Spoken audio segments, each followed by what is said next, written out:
प्रिय विद्यार्थियों, नमस्कार। आज हम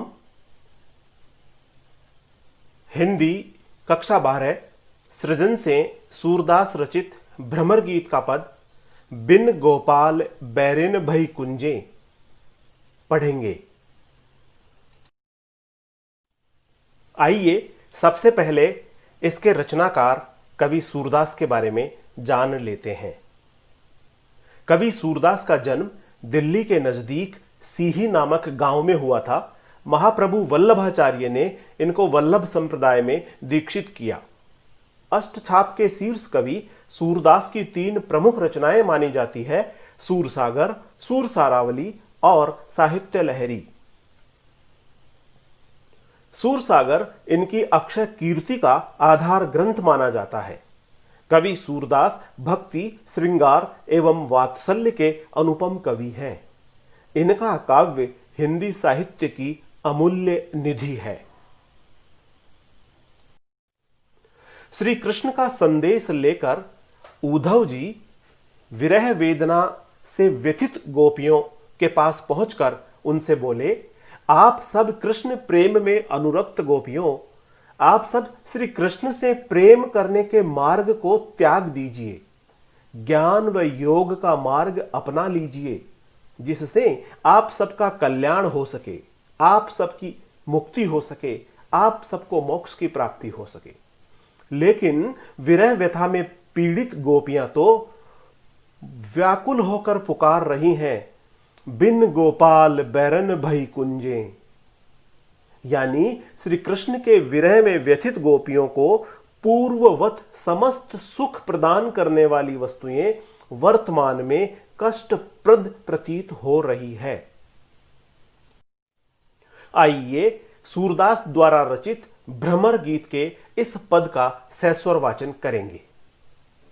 बिन गोपाल बैरन भई कुंजे, तब ये लता लगती अति शीतल, अब भई विषम ज्वाल की पुंजे। वृथा बहती जमुना खग बोलत, वृथा कमल फूले अली गुंजे। पवन पानी घन सार संजीवनी, दधि सुत किरण भानु भई भुंजे। ऐ उधो कहियो माधव सो, विरह कदन करी मारत लुंजे। सूरदास प्रभु को मग जोवत, सूरदास प्रभु को मग जोवत, अखियां भई बरन ज्यों गुंजे। बिन गोपाल बैरन भई कुंजे, बिन गोपाल बैरन भई कुंजे। तब ये लता लगती अति शीतल, अब भई विषम ज्वाल की पुंजे। गोपियां कहती है कि हे उद्धव, हमारे प्रियतम, हमारे प्राणाधार श्री कृष्ण के साथ क्रीड़ा करते समय ब्रज की ये लताएं और हरे भरे वृक्षों के समूह हमारे तन मन को आनंदित करते हुए हमें बहुत ही शीतल लगते थे। अब श्री कृष्ण से बिछुड़ने के बाद विरह वेदना में हमें मानो प्रचंड अग्नि के समान यानी भयंकर ज्वाला पुंज की तरह ये लता, पता और हरे वृक्षों का समूह लग रहा है। वृथा बहती जमुना खग बोलत, वृथा कमल फूले अली गुंजे। खग का आशय है पक्षी, अली का आशय है भौरा।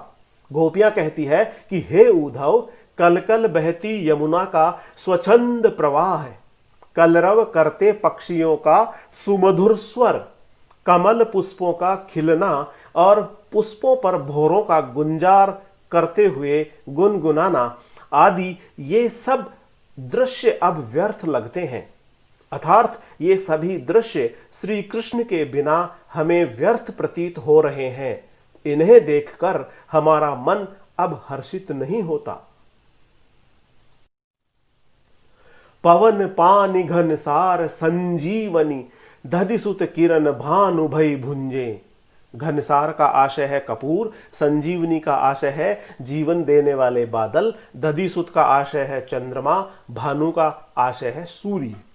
गोपियां कहती है कि हे उद्धव, सरस बहने वाली पवन, शीतल जल, कपूर, संजीवनी प्रदान करने वाले बादल और अमृतमयी चंद्रमा की किरणें आदि समस्त शीतलता प्रदान करने वाली वस्तुएं हैं।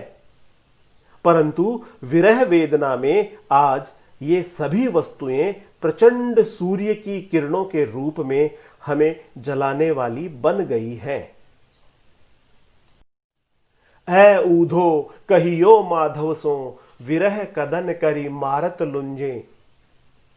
कदन करी का आशय है घोर कष्ट देकर, लुंजे का आशय है लुंज पुंज सा या विकलांग सा। गोपियां कहती है कि हे उद्धव, आप मथुरा जाकर निर्मोही श्री कृष्ण को बताना कि गोपियां अपने प्राण वल्लभ श्री कृष्ण की बाट जोहते जोहते, उनकी राह तकते तकते, उनकी विरह वेदना में घोर कष्ट पाती हुई लुंज पुंज सी यानी विकलांग सी हो गई है। सूरदास प्रभु को मग जोवत, अखियां भई बरन ज्यों गुंजे। मग का आशय है रास्ता, जोवत का आशय है देखते हुए या बाट जोहना। गोपियां कहती है कि हे उद्धव जी, श्री कृष्ण को बताना कि उनके प्रियतम प्राणाधार के आगमन की राह गोपियां एकटक निहारती रहती है। मार्ग पर निरंतर टकटकी लगाकर बाट जोहने के कारण गोपियों की आंखें गुंजा के समान लाल वर्ण की होकर दुख रही है। नेत्रों में जल ही जल बह रहा है। हृदय पूरी तरह से विरह से व्यथित है। सूरदास ने वियोग श्रृंगार का अद्भुत वर्णन किया है। सूरदास ने भ्रमर गीत के इन पदों में गोपियों की विरह व्यथा का मार्मिक चित्रण किया है। संयोग काल में सुखदायी उपकरण, संयोग काल में जो सुख देने वाली वस्तुएं होती है, वियोग काल में विरह व्यथा को बढ़ाने में बहुत ज्यादा मददगार होती है। संयोग काल में सुखदायी उपकरण वियोग काल में विरह व्यथा में बढ़ोतरी ही करते हैं। गोपियों ने उद्धव को ही अपना संदेश वाहक बनाया है। कवि ने परंपरागत शैली में विरह वर्णन किया है। धन्यवाद। प्रिय विद्यार्थियों, ई पढ़ाई यूट्यूब चैनल को सब्सक्राइब कर लाइक, शेयर और कमेंट अवश्य करें, जिससे आपको आगामी वीडियोज जल्दी और शीघ्र प्राप्त हो सकें। धन्यवाद।